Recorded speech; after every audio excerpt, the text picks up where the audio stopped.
Redmi Note 13 series, যেটা 2024 শুরুতে launch করলেও বর্তমান সময়ের সবথেকে পপুলার একটা সিরিজ। আর আপনি যখন এই ভিডিওটা দেখছেন, I know Redmi Note 13 Pro Plus ফোনটি সম্পর্কে অবশ্যই আপনার একটা সফট কর্নার রয়েছে।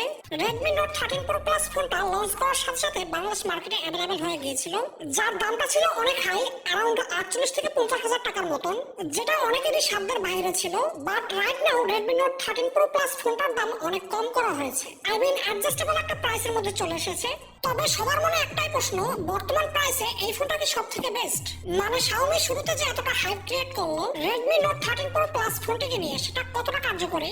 আর এই রিভিউটা যেহেতু 13 Pro Plus ফোনটিকে নিয়ে, সো বর্তমান প্রাইসে এই ফোনটা কি আসলে আমাদের নেওয়া উচিত, নাকি আরো একটু বাজেট বাড়িয়ে অন্য কোনো ফোন?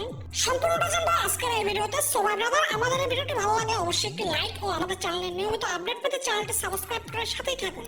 আনবক্সিং থেকে শুরু করা যাক। বক্সে আপনারা সবকিছুই পেয়ে যাবেন: user manual, SIM ejector pin, soft plastic back cover, USB type C charging cable এবং 120 ওয়াটের অনেক বড় চার্জার। সবশেষ যদি আমরা Redmi Note 13 Pro Plus ফোনটির দিকে আসি, আমার হিসাবে রেডমি এখানে তিনটা ডিপার্টমেন্টে এই ফোনটাকে একদম হাইয়ার টপে নিয়ে গেছে। আই মিন টপ মানে অনেক বেশি কিছু দিয়ে রেখেছে। প্রথমত ডিজাইন, এই ফোনটার ব্যাক সাইডে এটা vegan leather finish, and no doubt এটা দেখতে অনেক সুন্দর ও অনেক বেশি প্রিমিয়াম, বিকজ এটা কালার বক্স ডিজাইন। মানে ক্যামেরার আশেপাশে এই যে ডিফারেন্ট কালার, যেটা দেখতে অনেক সুন্দর লাগে। আর এই ফোনটা অনেক লাইট ওয়েট, এর ওজন 204 গ্রাম।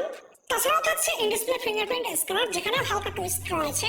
সিটাপটা থাকলেও এই ফোনটাকে অনেক ফাস্ট আনলক করে, কোনো রকম প্রবলেম হয় না।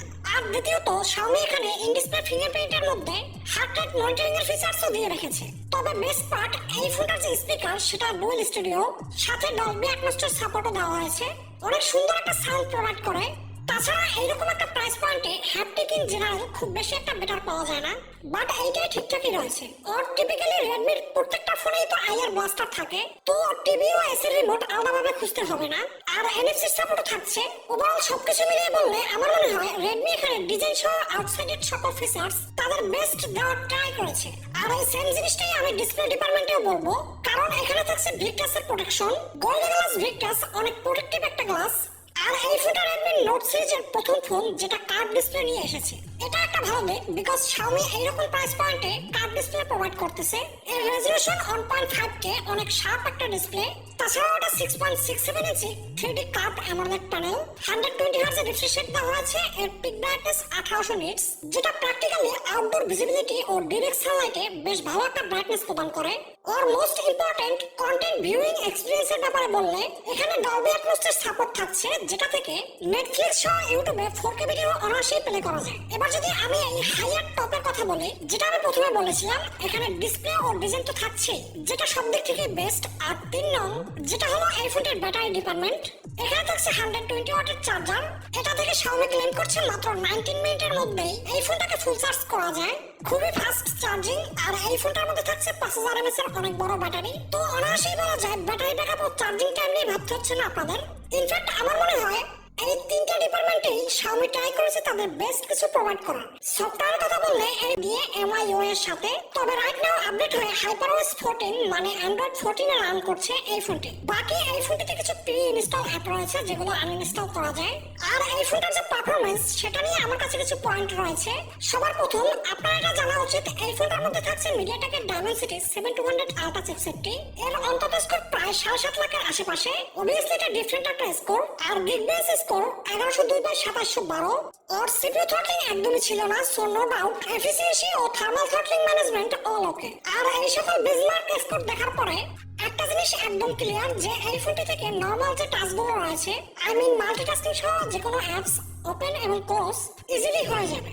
তবে আমি দেখেছি পাবলিকের মেইন টার্গেট হচ্ছে আসলে এই ফোনটি গেমিং কেমন হ্যান্ডেল করে। এই ফোনটি থেকে আপনি যে কোনো ধরনের গেমস 90 FPS এ অনায়াসে প্লে করতে পারবেন। PUBG গেমটা 30 মিনিট প্লে করলে এর এভারেজ ফ্রেম রেট মোটামুটি ভালোই ছিল।